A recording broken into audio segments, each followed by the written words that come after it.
అది ప్లే చేయండి పీసీఆర్. ఒక తమిళనాడు వాడైనా ఒక వైఎస్ఆర్సీపీ వాళ్ళైనా ఈ ప్రభుత్వం ఎలా సహకరిస్తుంది? ఒక పెన్షన్ ఇవ్వడానికే సహకరించడం లేదు, ఒక ఇల్లు ఇవ్వాలంటే సహకరించదు, ఏది వైఎస్ఆర్సీపీ వాళ్ళకి ఇవ్వకూడదని చెప్తుంటే మరి ఏ విధంగా ఇది జరుగుతుంది? పైనుంచి ప్రెషర్ చేశారు అంటారు. ఇది ఒక డైలాగ్ అఫీషియల్స్ అందరికీ కూడా. ఒక తమిళనాడు వాడైనా ఒక వైఎస్ఆర్సీపీ వాళ్ళైనా ఈ ప్రభుత్వం ఎలా సహకరిస్తుంది? ఓకే, ఇక్కడ రోజా గారు ఒక పోస్టర్ పట్టుకున్నారండి. అందులో పోలీసులు ఇసుక లారీలను పట్టుకున్నట్టున్నారు, బహుశా సీజ్ చేసినట్టున్నారు. సీజ్ చేసిన ఇసుక లారీలను చూపించి అవి మీరే చెన్నైకి తరలిస్తున్నారు, ఇసుక అమ్ముకుంటున్నారు మీరు మీ మనుషులు అనేది ఆవిడ చేసిన అలిగేషన్.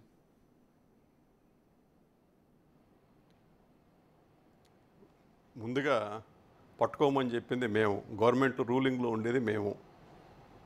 అది ఆ ఇంగీతం అనేది కొద్దిగా ఎక్కించుకోవాలి. ఆమె పట్టుకుందే మేము ముందే చెప్పున్నాం.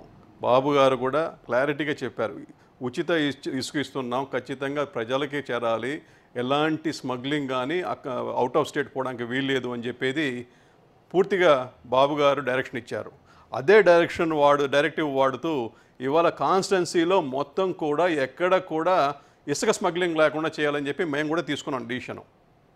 అలాగే బియ్యం కూడా ఎక్కడ కూడా బియ్యం అనేది కనిపించకుండా all smugglings have to stopped అని చెప్పి డైరెక్షన్ మేము తీసుకున్నాం. దానికి పర్యవసనంగానే పోలీసులు కూడా గట్టిగా వాళ్ళు నిఘా పెట్టి ఇవన్నీ పట్టుకోవడం జరిగింది. ఎప్పుడైతే ఇవన్నీ పట్టుకున్నారో ఉలికి పడ్డారు, ఎందుకంటే అంతా మనుషులు ఇన్వాల్వ్ ఉన్నారు దీంట్లో. అక్కడ చెన్నైలో కానీ ఇక్కడ కానీ మొత్తం వాళ్ళే ఉన్నారు, వాళ్ళ కౌన్సిలర్లు కానీ వాళ్ళ చెంచాలు కానీ, ఇంకా చెప్పాలంటే వాళ్ళ ఫ్యామిలీ కూడా ఇన్వాల్వ్ అయిందన్న ఫీలర్స్ వస్తున్నాయి. అది కూడా చూడాల్సి వస్తూ ఉంది. ఎవరు రోజా గారి ఫ్యామిలీ అండి? డెఫినెట్గా, ఎందుకంటే అక్కడ నుంచి ఎవరైతే పోలీసులు పట్టుకున్నారో వాళ్ళు చెప్తా ఉన్నారు, మేము ఆమెకి మామూలు ఇచ్చి ఇప్పుడు జరిగింది కాదు, ఇది గత 5 సంవత్సరాలుగా యథేచ్ఛగా చేస్తున్నారంట. ఇప్పుడు కొంత తగ్గించాము, మీరు తగ్గించినా మీరు పట్టేశారని చెప్పే మాట వాళ్ళు చెప్తా ఉన్నారు. ఇప్పుడు ఆవిడ చేతిలో పోస్టర్లో ఉన్న లారీలు రోజా గారి తాలూకా అండి. అవి పట్టుకున్నది రెడ్ హ్యాండెడ్గా అండి. ఓకే, పట్టుకున్నది రెడ్ హ్యాండెడ్గా, దాంట్లో అందరూ డ్రైవర్లు కానీ ఓనర్లు కానీ అందరూ ఉన్నారు. ఓకే, వాళ్ళని ఇంట్రాగేషన్ చేస్తే ఎవరు తాలూకా అని చెప్పి తీసుకొస్తే వాళ్ళని తీసుకొచ్చి లోపల పెట్టారు. ఓకే, ఇది ఊరికే నోరుంది కదా అని చెప్పి బుకాయించేసి ఏదంటే అది దరిచేసి అట్లా కుదరదు. పోలీసు ఇంట్రాగేషన్లో కానీ పోలీసు రిమాండ్ రిపోర్ట్లో కానీ మీరు చూసుకోవచ్చు. అంటే అక్కడ పోస్టర్ ఆవిడ చూపించిన ఉద్దేశం ఏంటంటే ఆ పోస్టర్లో ఉన్న లారీలు పోలీసులు రిలీజ్ చేసిన ఫోటో అది, ఆ లారీలు మీవని రోజా గారు అన్నది, ఆ లారీలు మీవి. నేను చెప్తున్నా, ఆమెకి సవాల్ ఇసిరాను, ఆ ఇసుక దందాతో కానీ మట్టి దందాతో కానీ అలాగే ఈ గంజాయి దందాతో కానీ నాకేమీ సంబంధం లేదని చెప్పి కాణిపాకం వచ్చి నేను ప్రమాణం చేస్తా. ఆమె ఇచ్చే టైం ఎప్పుడు చెప్తే అప్పుడు ఇచ్చేస్తా. ఆమె వచ్చేయమని చెప్పండి అదే మాట మీద. ఓకే, నెక్స్ట్ ఒకసారి పీసీఆర్. భానుగారు చేసిన కామెంట్స్ మీద మీ మీద కొన్ని ఘాటు కామెంట్స్ కూడా చేశారు ఆవిడ, అంటే మీ స్థాయి మీద కూడా కొన్ని కామెంట్స్ చేశారు. ఒకసారి ప్లే చేయండి. నీకు నోరు రోజు రోజుకి పెరిగిపోతుంది. నిన్నలా మొన్న మీరు మాట్లాడిన దాని మీద ఇప్పుడు నేను కేసు ఇవ్వబోతున్నాను, అలాగే డెఫర్మేషన్ సూట్ కూడా వేయబోతున్నాను.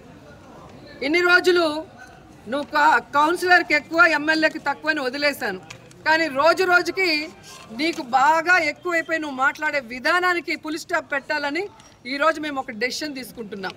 ఎందుకంటే నిన్ను కన్న తల్లే నిన్ను చీత్కరించుకుంది, నీ తోడబుట్టిన వాళ్ళ నీ తమ్ముడు కానీ నీ సిస్టర్ కానీ నిన్ను చీత్కరించారంటే నువ్వు ఎంత పెద్ద నీచ్ కమీనో అందరికీ తెలుసు. నువ్వు నా గురించి మాట్లాడేంత అర్హత నీకు ఉందా అని అడుగుతున్నా. ఏంటిది భానుగారు, దీని మీద ఏమన్నా మాట్లాడే ఇంట్రెస్ట్ ఉందా? కౌన్సిలర్కి ఎక్కువ ఎమ్మెల్యేకి తక్కువ, తల్లి చెల్లి తమ్ముడు కూడా చేదరించుకున్నారు మిమ్మల్ని అని. ఫస్ట్ ఆమె జగన్ గురించి మాట్లాడుతున్న ఫీలింగ్ వస్తూ ఉంది నాకు. జగన్ గారి గురించి మాట్లాడుతుందా, నా గురించి మాట్లాడుతుందా? జగన్ గురించి మాట్లాడుతుందా? అది మీ గురించే కదా. జగన్మోహన్ రెడ్డి గురించి మాట్లాడిందా ఏంటి? ఏమో నాకు జగన్ గురించి మాట్లాడుతున్నా అనిపించింది. ఓసారి ఆ వీడియో ఉంటే జగన్ పంపించండి, ఇది ఈ పగలు కొడతాడా ఉంది.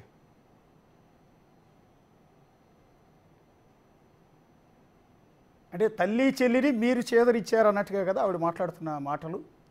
మీ తల్లి చెల్లిని మీరు పంపించేశారు అనేది. ఆమె విజయలక్ష్మి గురించి, షర్మిల గురించి, జగన్మోహన్ రెడ్డి గురించి చెప్తా ఉంది. ఇంకా వివేకానంద రెడ్డి గురించి చెప్తున్నట్టుంది.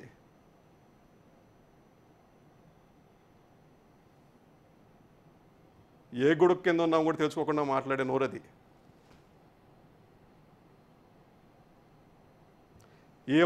ఏం చరిత్ర చెప్తా చూడండి. వీళ్ళ అన్న మీద కేసు పెట్టింది పోలీస్ స్టేషన్లో, రాయదుర్గంలో. ఓకే, చాలా చరిత్ర ఉంది ఏమో కూడా. అన్న మీద కేసు పెట్టిందండి. అఫీషియల్గా ఎఫ్ఐఆర్ రిజిస్టర్ అయింది రాయదుర్గం పోలీస్ స్టేషన్లో. ఓకే, ఎవరంటే ఇద్దరు అన్నలు ఉన్నారు కదా, కుమారస్వామి సంథింగ్, ఇంకొక ఆయన రాంప్రసాద్ పెట్టింది కేసు. ఓకే, ఏమో చెప్తా ఉంది పెద్ద సామెతలు వేదాంతాలు.